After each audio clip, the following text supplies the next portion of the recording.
Audiencia, buenas noches y sean bienvenidos a Estación Siniestra. Esta ocasión hablaremos sobre un tema algo delicado, un tema donde lo paranormal tiene protagonismo, pero la crueldad humana está fuera del límite. Así que guarden discreción. Y si hay alguien sensible ahí donde estás, les pido que no lo dejen escuchar. Y ahora sí, empecemos con la primera historia que nos mandan desde Xochimilco. Mi nombre es Santiago. Comencemos.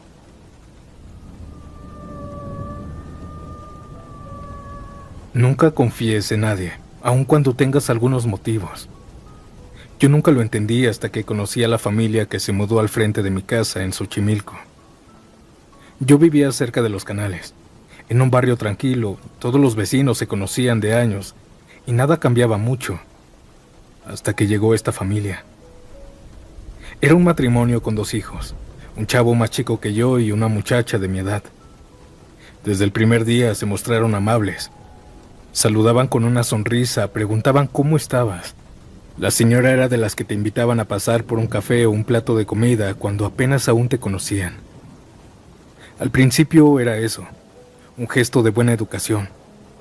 Pero poco a poco me fui quedando más tiempo en su casa. Si me veían pasar de la universidad me detenían. Ven, ya está la comida. Me guardaban tortillas recién hechas, arroz, mole, lo que tuvieran. En las tardes sacaban las sillas a la banqueta y platicábamos de todo, del barrio, de la feria, de la escuela. El señor me trataba con bromas y palmadas en la espalda. La señora con cariño de madre, un cariño que tal vez me faltó. Los hijos me jalaban a jugar, a ver películas. Así duré meses. Yo ya los veía como mi segunda familia, pues en ese tiempo yo era foráneo y veía a mi familia muy poco. Sin embargo, ellos me invitaban a la feria de Xochimilco, a las fiestas patronales, a cumpleaños. Me daban regalos pequeños, me abrazaban en público. No había nada raro, todo lo contrario. Parecía la familia perfecta. Pero no era así. Una noche en medio de una cena, el señor cambió de tono. Me miró fijo y me dijo: "Nosotros no somos como los demás. Seguimos otra religión". La señora bajó la vista y me preguntó si quería acompañarlos a una reunión especial. Yo no entendía a qué se refería, pero acepté. Antes de salir me advirtió: "Pase lo que pase, no lo cuentes. Podría ser peligroso para todos, y también para ti". La primera reunión fue en una casa, junto a un canal apartado. Ahí habían varias familias vestidas de blanco, en silencio. Al adentrarnos a la casa habían velas encendidas y animales amarrados sobre una mesa. Eran gallos y cabras. Primero nos dieron la bienvenida. Apagaron la luz y solo se quedó la luz tenue de las velas. Comenzaron a rezar. Comenzaron a decir unas plegarias que no sé de qué santo eran. Pero mientras hacían eso, aquellas personas elegantes degollaron a los animales y comenzaron a recoger la sangre en recipientes. Al ver esto yo estaba paralizado. Pensé que era una fiesta, pero no. Lo peor fue cuando el líder, un hombre mayor, se tensó. Pasó al frente y bebió un poco de ese líquido. Al instante su voz cambió de golpe. Fue profunda, como si no fuera suya. También sus facciones se deformaron. La piel se comenzó a ver envejecida. La gente cayó de rodillas llorando, adorándolo. Y después, como si nada, volvió a la normalidad. Yo regresé esa noche a mi casa con el estómago revuelto. Al día siguiente los vi en la calle, sonrientes, amables, como siempre. Pero ya no los vi igual. Ese día aprendí a sonreír con miedo. Pasaron semanas y me invitaron de nuevo. Acepté por no quedar mal, pues ellos, fuera de esas cosas raras, eran muy amables conmigo. En esa segunda reunión fui de blanco. Me entregaron una vela y me pusieron en medio de un círculo horrendo. Era un círculo con polvos, con velas, y cada vela lo separaba una cabeza de un animal. En la mayoría eran gatos negros. Pasaron en medio donde yo estaba un chivo, y ahí enfrente de mí lo sacrificaron, para después comenzar a rezar nuevamente aquellas plegarias. Yo estaba asustado. No sabía qué hacer, solo actué como si también estuviera feliz y no espantado. El líder se acercó a mí y me habló con esa voz grave, que parecía venir de otra garganta. Agarró una copa grande y me la vertió en el cabello. Sentí que aquel líquido que había salido de aquel animal bajaba frío por el cuerpo. Cuando todo terminó, la familia me abrazó como si nada. «Ya eres de los nuestros», me dijo el papá. Yo sonreí por fuera, pero por dentro estaba aterrorizado. No sabía qué hacer. La tercera vez que acepté fue en una bodega más grande. Habían decenas de familias, niños, ancianos, todos repitiendo los rezos sin dudar. Algunas lloraban, otras reían, otros parecían desmayarse. Aquel líder habló casi una hora en esa voz gutural. Nadie se sorprendía. Era normal para ellos. Pero yo solo fingía, moviendo los labios. Esa noche volví a casa sintiendo que los ojos de todos me seguían. Y al día siguiente, cuando la señora me llevó un plato de comida, me lo comí en silencio, evitando mirarla a los ojos. La última reunión fue peor. Yo les dije que no quería ir, pero ellos insistieron, y me decían que si no iba, me iba a pasar algo malo. Esa ocasión me dieron un cuchillo, y me dijeron que tenía que demostrar lealtad. Me negué. El padre sonrió, pero me dijo al oído: «Si no lo haces, te arrepentirás después». Aquel ritual comenzó. Degollaron animales y también yo lo hice. La sangre corría, pero esta vez no solo cambió el líder. Varias personas empezaron a hablar con esa misma voz grave. Aun cuando eran mujeres, hablaban de esa manera, o niños. Sus rostros se deformaron. Tenían arrugas profundas, ojos vidriosos, boca torcida. Era una posesión colectiva. Yo quería salir corriendo porque gritaban. Fue entonces que uno de los hijos, parado junto a mí, me susurró: «No tengas miedo. Ellos son las deidades a quienes adoramos». Esta frase me heló la sangre. Esa noche al volver no dormí. Y al día siguiente, cuando crucé la calle y los vi en la banqueta sonriendo como siempre, sentí un terror que nunca había sentido. Ya no eran una familia amable. Eran una amenaza y yo lo sabía. Fue por eso que decidí irme a otro lugar, uno retirado, sin llevarme nada de la casa. Decían los vecinos a los cuales les di mi número que aquellas personas preguntaban por mí. Lo bueno fue que nunca me encontraron. Hoy entiendo que no debes tener tanta confianza a una persona que ni siquiera conoces. En Xochimilco aprendí que el verdadero miedo no está en los muertos ni en las leyendas. Está en la gente viva. La que sonríe, la que te abraza, la que te invita a comer. Mientras me envolvían poco a poco, para meterme a una secta, como me pasó a mí. Antes de pasar a la siguiente historia, déjame saber en qué horario estás sintonizando Estación Siniestra. Ahora sí, ya no los interrumpo más, y acompáñenme en este relato oscuro que, aunque un poco extenso, vale muchísimo la pena escuchar hasta el final. Continuemos.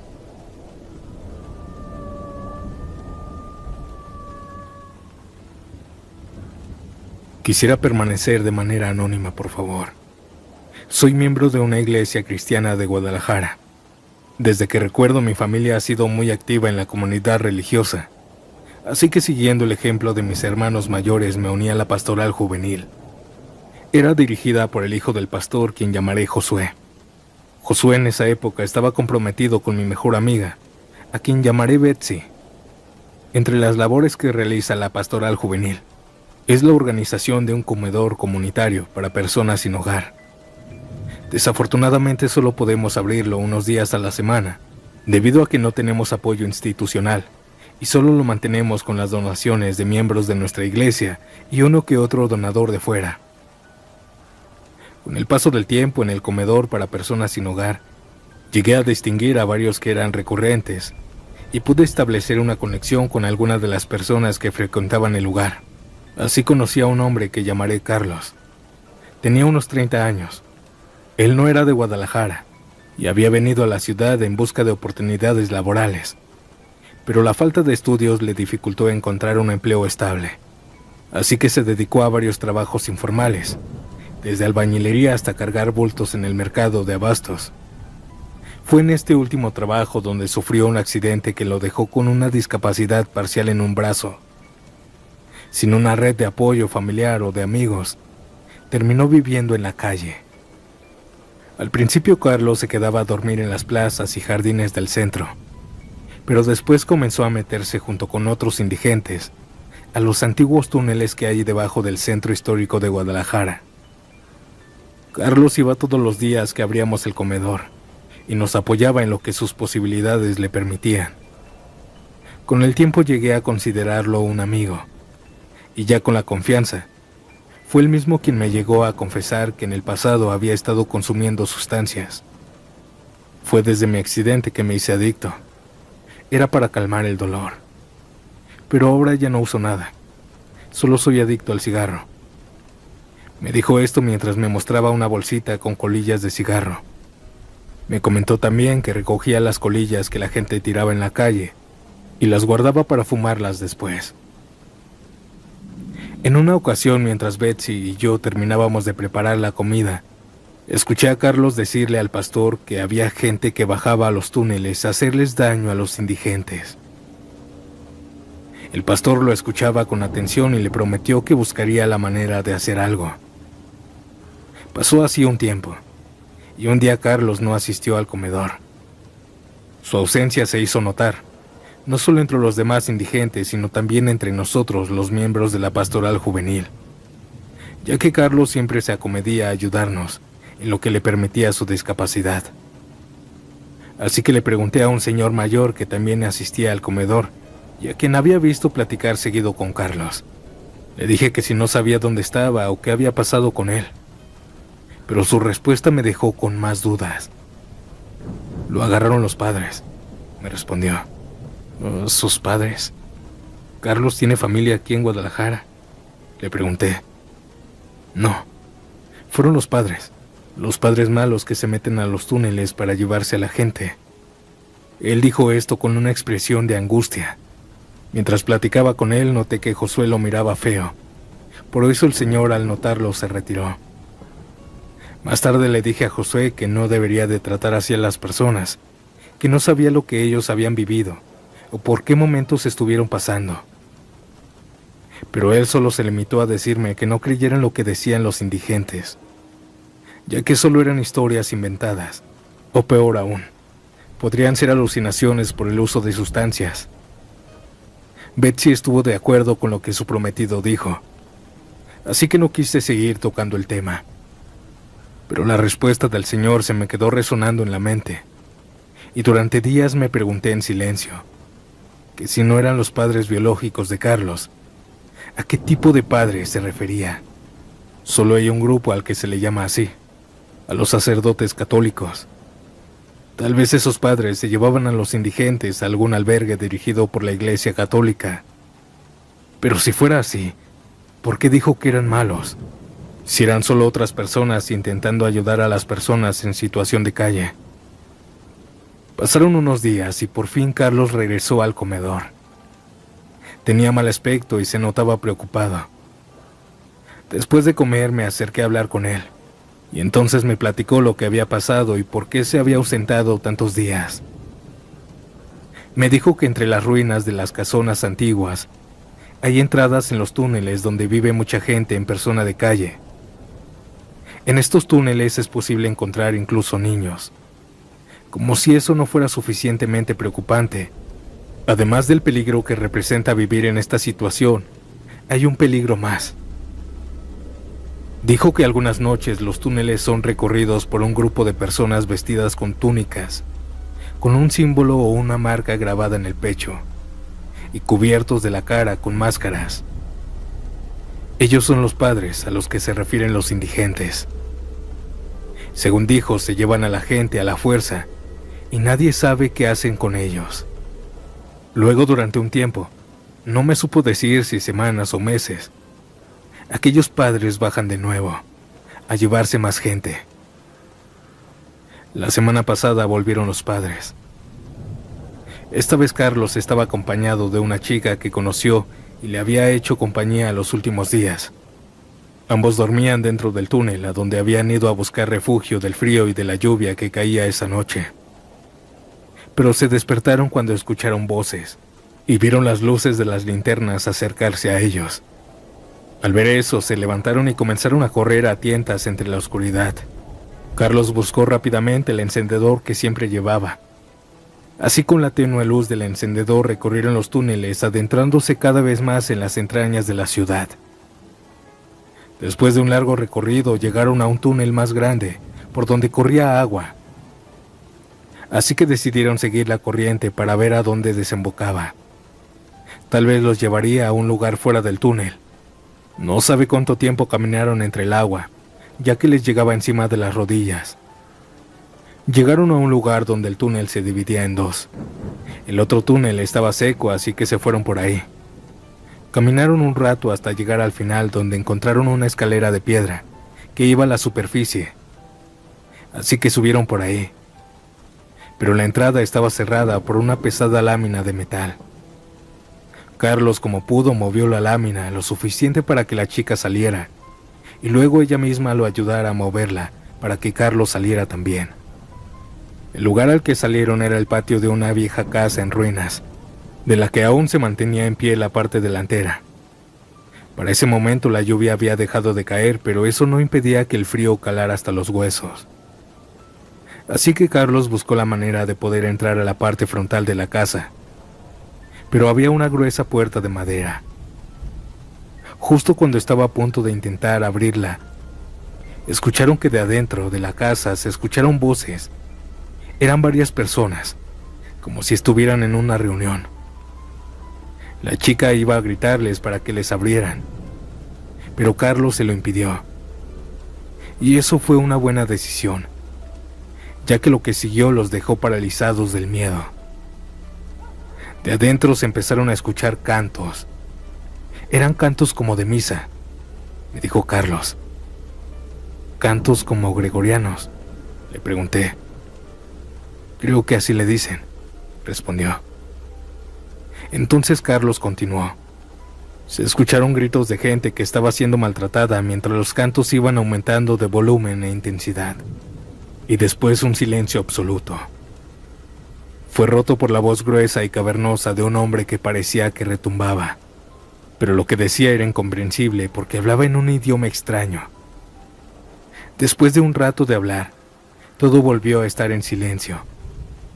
Lo siguiente que me contó, no voy a ahondar en detalles, pero al parecer fue una orgía que duró hasta entrada la madrugada.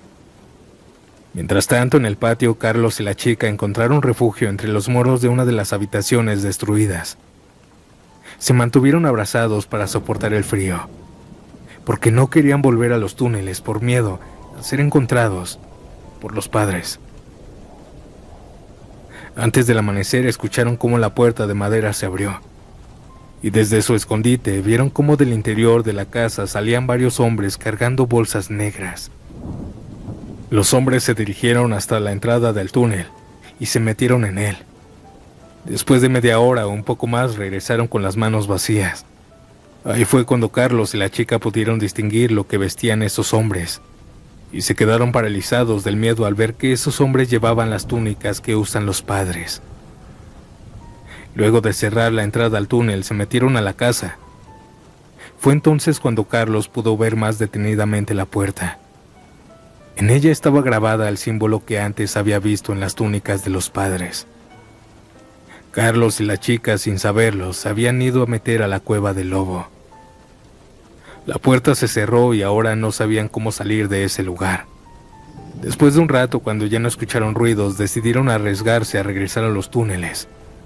Cuando llegaron de nuevo al túnel donde corría el agua, vieron que ahí estaba en medio, sumergida, una de las bolsas que aquellos hombres habían bajado. Tal vez era demasiado pesada para que la corriente la arrastrara. Ninguno de los dos se atrevió a ver qué había dentro de esa bolsa, tal vez porque no querían confirmar lo que ya intuían que contenía. Deambularon un rato buscando una salida y a veces les pareció escuchar pasos a sus espaldas, mismos que se detenían cuando ellos lo hacían. Cuando por fin lograron salir de los túneles, decidieron alejarse del centro de la ciudad por unos días. Luego cada uno siguió rumbos distintos, y Carlos regresó al comedor días después. El relato de Carlos me pareció escalofriante y a la vez increíble. Intenté convencerlo de ir a las autoridades, pero él se negó. Dijo que antes alguien más había ido, pero fueron ignorados. Entonces recorrí al pastor de mi iglesia para que pidiera a las autoridades que interviniera. Pero su respuesta fue negativa. Al igual que Josué, su hijo, él creía que eran fantasías. Semanas después, la vida volvió a la normalidad. Y Carlos, como siempre, llegaba al comedor a ayudar a acomodar las mesas y las sillas. Ese día era especial, porque recibiríamos la visita de una asociación filantrópica que desde hace años apoyaba con donaciones a la iglesia para mantener el comedor. Mientras el pastor hablaba con ellos, noté que Carlos se quedaba mirando petrificado a uno de aquellos filántropos. Al ver esto, me acerqué a Carlos y le pregunté qué era lo que pasaba. Él solo me miró con una expresión de miedo y se fue. Yo fui detrás de él y al alcanzarlo le pregunté que qué era lo que pasaba. Ahora lo comprendo todo, respondió mientras me miraba con una mezcla de coraje y decepción. Ustedes son amigos de ellos. No entiendo a qué te refieres, Carlos, le dije. Los padres. Ellos son los padres. Y el pastor es su amigo. A lo mejor también es uno de ellos. Y tú también, me dijo. Esa fue la última vez que vi a Carlos. Los meses pasaron y Betsy y Josué se casaron. Tuvieron que mudarse de la ciudad para que Josué continuara estudiando para ser pastor como su padre. Así que la presidencia de la pastoral juvenil le fue otorgada a su servidora. A diferencia de Josué, yo opté por ser más proactiva, en lugar de solo esperar a que las personas en situación de calle se acercaran. Decidí que deberíamos ir al lugar donde se reunían para llevarles algo para comer. Cada semana íbamos a un lugar distinto, tanto en el centro como a las colonias pobres de la ciudad. En el centro íbamos a algunos de los barrios antiguos de la ciudad, sobre todo los del Retiro, Analco y Mezquitán, que es donde se puede encontrar a más personas en situación de calle. Y honestamente, guardaba la esperanza de reencontrarme con Carlos, a quien consideraba un amigo cercano. Quería aclarar las cosas, decirle que todo era una confusión, que nuestra iglesia no tenía nada que ver con los hombres a los que llamaban los padres. Así que en cada lugar que visitábamos, preguntaba si alguien lo conocía, pero nadie parecía tener noticias de él. Quisiera que este relato tuviera un final feliz, o por lo menos un cierre. Pero no es así, ya que aún se escuchan en el comedor los relatos de esos padres, que provocan tanto miedo entre los indigentes. Gracias por leerme.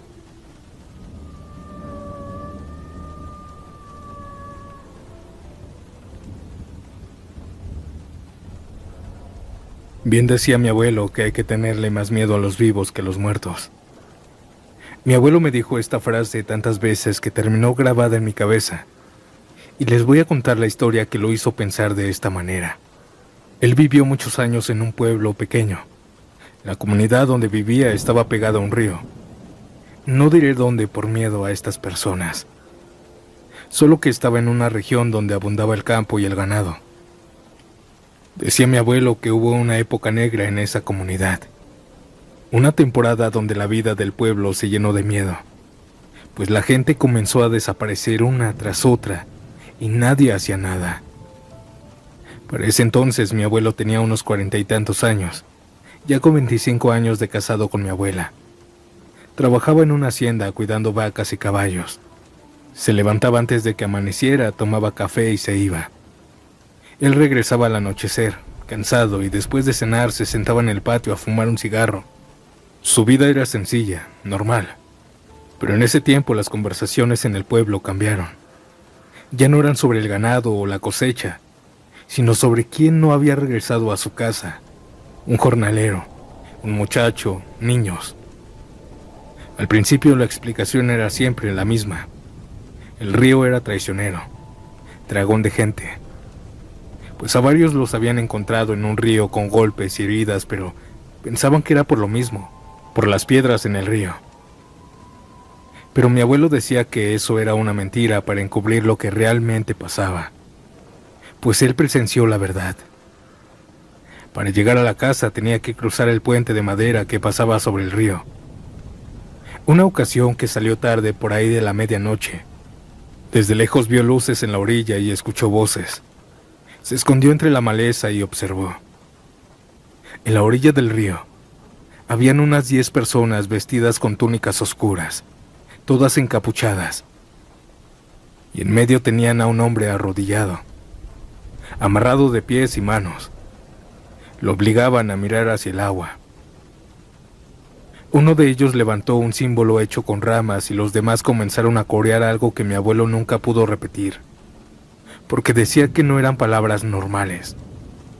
Eran como sonidos extraños, casi como gruñidos. Lo más espantoso fue cuando sacaron un costal lleno de piedras y se lo amarraron al cuello al pobre hombre. Mi abuelo juraba que el sujeto gritaba, pedía ayuda, pero nadie lo escuchaba más que él. Él quería hacer algo, pero sería inútil, así que solo se quedó mirando con impotencia. Aquellas personas lo arrastraron hacia la orilla y entre 4 lo empujaron al agua. El río se lo tragó en segundos. Solo se escuchó un chapoteo y luego silencio. Mi abuelo se quedó helado. No podía moverse, ni siquiera gritar, porque temía que lo descubrieran. Aquellas figuras se quedaron un rato mirando el agua, como esperando algo. Después recogieron las velas que habían puesto en el suelo y se marcharon en fila hacia el monte. Las desapariciones en el pueblo siguieron. Un vecino que volvía de una feria nunca llegó. Una mujer mayor salió a lavar al río una madrugada y desapareció. Una tarde, un señor conocido en el pueblo no regresó después de su trabajo. Sin embargo, al día siguiente encontraron su sombrero lleno de lodo a la orilla del río. Nadie buscaba, nadie denunciaba. El silencio era parte de la vida. Pero el suceso más fuerte fue el de don Matías, vecino de confianza de mi abuelo. Un día salió a su milpa al campo y no volvió. Todos lo daban por muerto.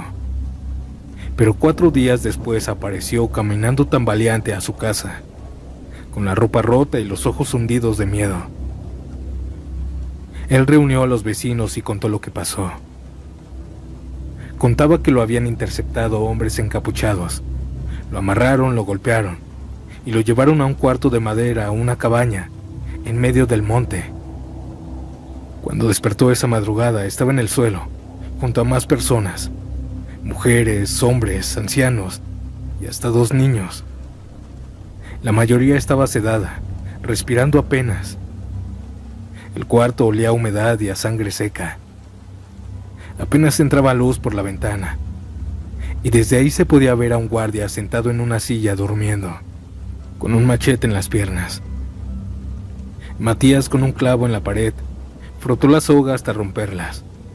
Se desató con calma y empezó a liberar a otros. Algunos estaban tan débiles que no se movieron. Otros lloraban, pero despacio. Al final solo 3 pudieron ponerse de pie. Sin hacer el mínimo ruido, entre todos salieron y comenzaron a golpear al guardia y lo dejaron inconsciente. Escaparon corriendo, pero no reconocían el lugar. Era un monte del cual corrieron por horas completas en completa oscuridad. Horas después llegaron a una carretera. Un carro pasó, pero no se detuvo. Luego una camioneta vieja sí se paró y los llevó de regreso al pueblo. Estaban a más de 30 minutos de él. Matías regresó esa mañana con su familia y contó todo. Fueron a las autoridades, pero como no sabían dónde quedaba ese cuarto, no les creyeron. Lo tomaron como un invento. Pero mi abuelo me dijo que Matías nunca volvió a ser el mismo. Vivía con miedo, y quién no, pues en el pueblo los desaparecidos eran cotidianos en esos días. Después de ese caso, todos sabían que no eran rumores. Había gente de otra región, organizados como una secta, quitándoles la vida a personas de ese pueblo. Mi abuelo me confesó que en otra ocasión, al volver de la hacienda, vio pasar a 2 hombres encapuchados con un burro cargando un costal que escurría algún líquido rojo. Aquellos hombres lo saludaron, pero él solo agachó la mirada. Iban rumbo al río. No quiso seguirlos. Esperó a que desaparecieran en la oscuridad.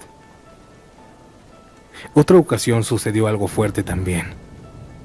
Al amanecer, por ahí de las 6 de la mañana, cuando ya estaba clarito, junto con los demás hombres que solían ir a trabajar, encontraron en una roca grande del río restos acomodados con cuidado, como si fueran ofrendas. En la roca habían varios símbolos pintados con su propia sangre, al parecer. Ese día los que estaban ahí fueron a la delegación y al ver las autoridades esto, ahora sí tomaron en serio estas desapariciones.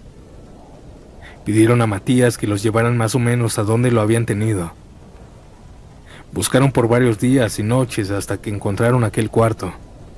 Era muy alejado de la civilización y escondido en el monte. Aquel cuarto ya estaba deshecho. Lo habían quemado para no encontrar nada. Al parecer, toda esa vigilancia en el pueblo los ahuyentó, pues desde ahí dejaron de verse en ese río y dejaron de desaparecer a la gente. Todo esto no duró mucho, quizá poco más de 4 semanas, pero hicieron mucho daño a las familias. Nadie supo quiénes eran y se salieron con las suyas.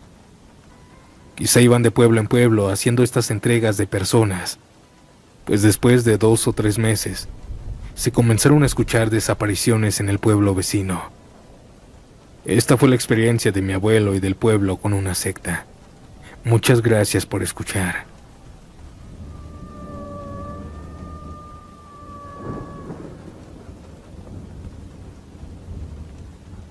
Audiencia, ¿qué les pareció este episodio? Bastante turbio, ¿verdad?